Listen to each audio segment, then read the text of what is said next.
Hey everybody, I'm Chef Tom with atbbq.com, and this is Chateaubriand with bacon-wrapped green beans. All right, today I'm here to play your wingman. I'm gonna help you make a fantastic dinner for two just in time for Valentine's Day. We're preparing Chateaubriand, a two-person roast of beef tenderloin, the center cut, best piece of that tenderloin, and we're also gonna have some bacon-wrapped green beans, so let's jump right into trimming out that tenderloin. This right here is a whole beef tenderloin, untrimmed, and you don't have to buy it this way, but this is how you're going to get it the cheapest. So if you eventually think that you will want to use a beef tenderloin for some filet mignon, you've got this nice roast at the head end of this, then I would recommend breaking this down yourself. Now there's a few main components here you want to look at. We have the main part of the tenderloin here. This right here is right where our Chateaubriand is going to come from. We also have the chain, which is going to be removed, and the head right here that's going to be removed. All right, so a lot of this you can actually do by hand, just sort of separating it. Use your knife to help you out just a little bit down here. But this pretty obviously wants to separate at this point, so you're just kind of following along.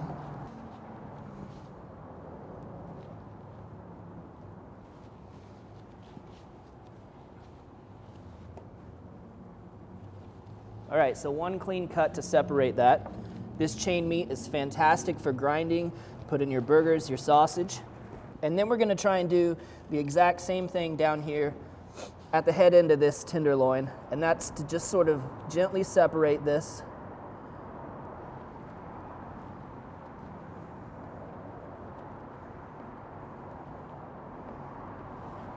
All right. So there's that roast, which cooks up really nice by itself, or you can kind of fake it and turn it into filet mignon by slicing thicker slices out of it. All right, so now we've got the tenderloin isolated. We just need to clean this up, get rid of some of this silver skin on here, because that tough stuff just won't break down.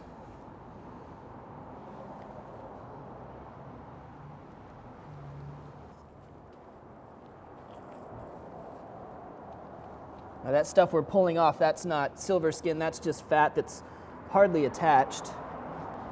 But that'll kind of expose the rest of that silver skin there. Don't feel like you have to take this off all at once.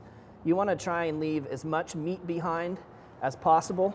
So this should look white on the bottom, where you're not leaving any meat behind. And if that means working in thin strips, then take your time to make sure you do it right. So cut yourself a little tab there at the end, then with the knife sort of angled up, just take that silver skin right off of there.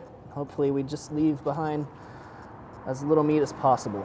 Now we're gonna start to clean up some of that hard fat, starting right here on this front edge. This is all pretty hard with almost no meat there, so we'll just take that right off. We'll flip this over. As you can see, this side's not quite as pretty with a lot of ridges in it, so we wanna get rid of some of this fat and kind of smooth everything out.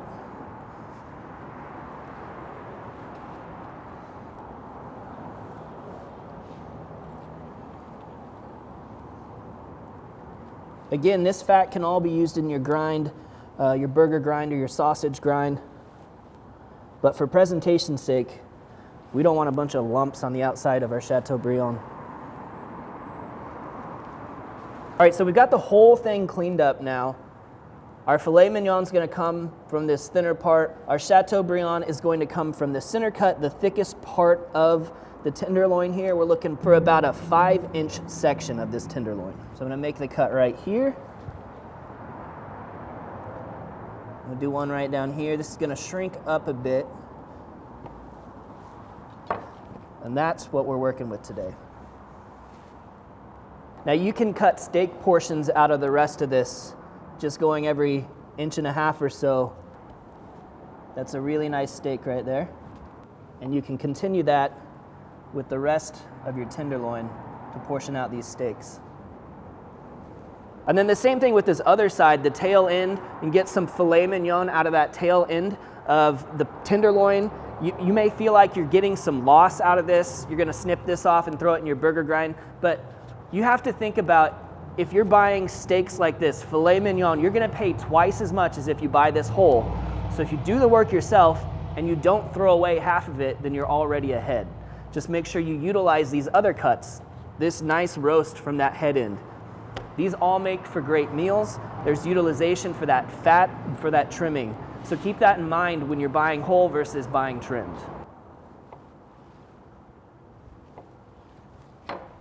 So this is how this breaks down. We've got the Chateaubriand, we've got our steaks cut out here, that roast from the head end. This is your trim pile, and this is all we're throwing away.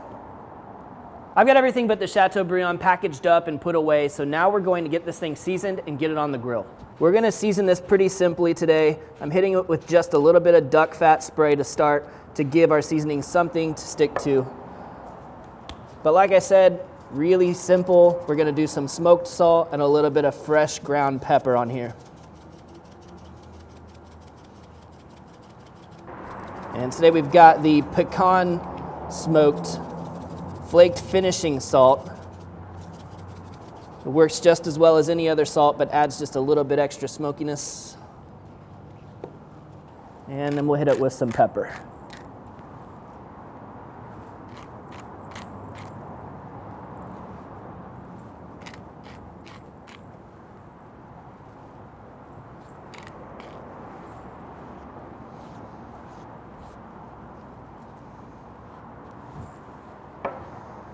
Today we're cooking on the Yoder Smokers YS640 Pellet Grill. It's running at 250 degrees currently, and we're gonna start this guy off on the second shelf to get some smoke for about 45 minutes or until the internal temperature comes to 100 degrees. While we're waiting on that Chateaubriand to come up to temperature on the smoker, we're gonna put together our green beans. All right, this is really simple. We're gonna take about 6 ounces of these long cut green beans. We're gonna add just a little bit of this marinade to them. This is the Smoke on Wheels barbecue marinade, but it's real savory. Garlic, onion, butter, extra virgin olive oil, and lemon. And we just wanna give that a nice coating. They don't need to sit in there too long because you can see all that stuff's gonna stick to the outside. Then we're gonna hit them with just a little bit of steak rub. We're using the Cattleman's Tri-Tip. One of our go-tos for veggies and for steak. You just want something savory. You gotta have that salt, that black pepper, and that garlic in there. And then we're gonna lay out our bacon here. Divide your green beans in half. 2 bundles, one for you and one for your sweetie. And then just wrap it up. Doesn't have to be pretty, doesn't have to be perfect, just has to hold together.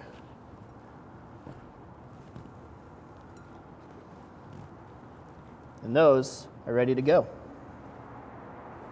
So we're gonna put together some flavors that really complement beef and then mix them into a butter because fat carries that flavor, and as that butter melts out across that steak, the flavor spreads throughout the dish. We're starting with half a stick of butter, and we're gonna add to that about a teaspoon of minced garlic and a teaspoon of minced shallots. I also want about a teaspoon of fresh tarragon. So we're gonna strip these leaves off the stems and mince this down.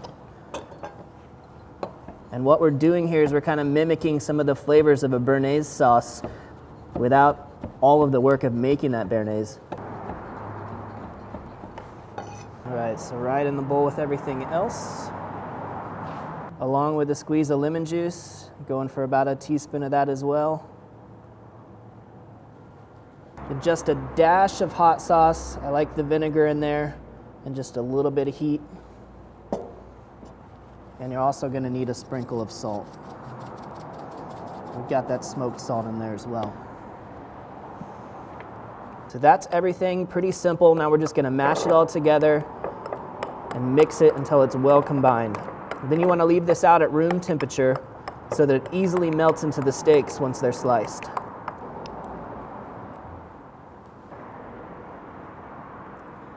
That's really nice.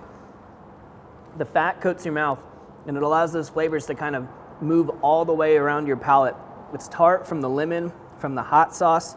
Tarragon's already popping off, and it's gonna even get more intense as this sits and everything warms to room temperature together. been about 50 minutes that our Chateaubriand has been on now, and it's come up to 100 degrees internal temperature. Now, about half an hour into this process, I slid a 12-inch Lodge cast iron skillet in there to preheat because that's what we're going to be finishing this cook on. Let's take a look inside of the grill, make some adjustments, and get ready for the sear. So there's our beef. We're gonna pull that off and tint it with some foil.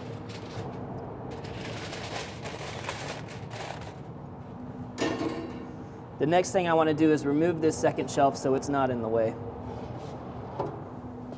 And then I'm going to remove the door here from our 2-piece diffuser so that we can open this up to direct flame.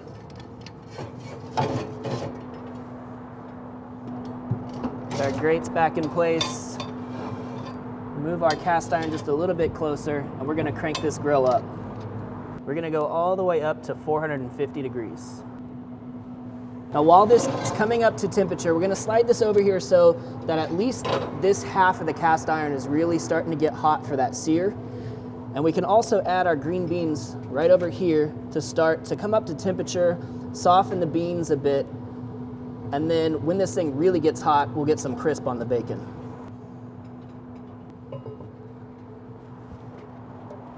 All right, we've given this about a 10-minute head start here. The skillet's smoking hot over there.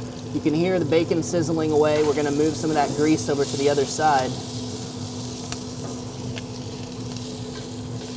Fantastic aroma coming off of these already. We're gonna start to move these around to crisp the bacon on all sides.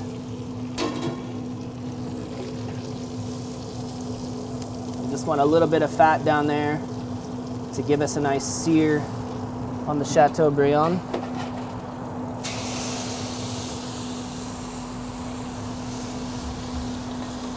And we've got that right there in the hot spot, just above the flame where we can get a really great sear in a short amount of time.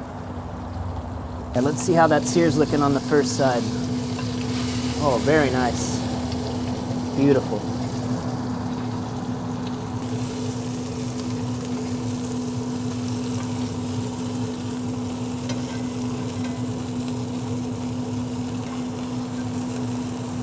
So right now you really need to be paying attention to that internal temperature on the beef, because if you're sitting at like, say 95, 100 degrees and it hasn't come up any further, you could always close the lid on the grill and start to bump that temperature up a little bit faster. For us, we're right on schedule, 115 with one more side to sear, so I'm gonna leave the lid open so we don't trap too much heat in there. Sear's looking good on that side as well, so we'll give it one more roll. Checking out the green beans, getting some browning on that bacon. The beans are starting to soften up as well. And just keep running cruising. Now we're creeping up on 120 internal, and since we've got time, we're gonna stand this up and get a little sear on these ends as well.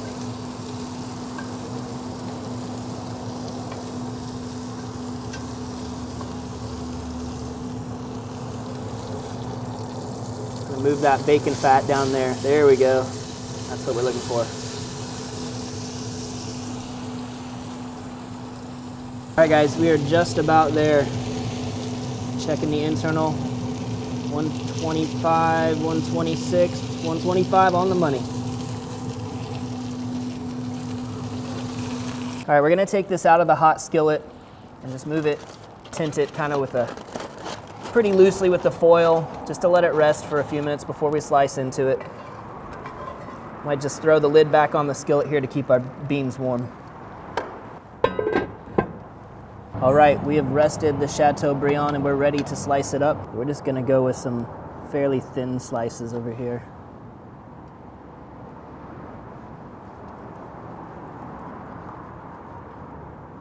Look at the finish on that. Nice and pink in the center. Plenty of juices. That's beautiful.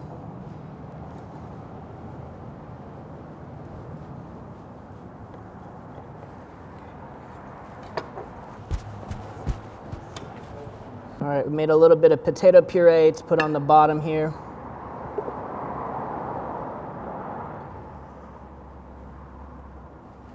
Kind of fan out your slices there. And then we've got our green beans here. Look at that, just beautiful. And all we need is a little bit of that compound butter. And just let it melt right into those warm slices. Top it off with some chives for the pretty, and that's a beautiful plate. All right, let's give it a taste.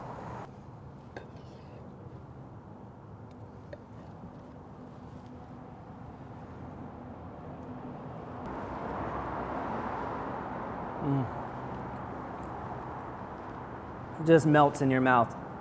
And then that butter. The butter coats your mouth, and there's so much flavor. Burst of flavor from the garlic. The tarragon is in there.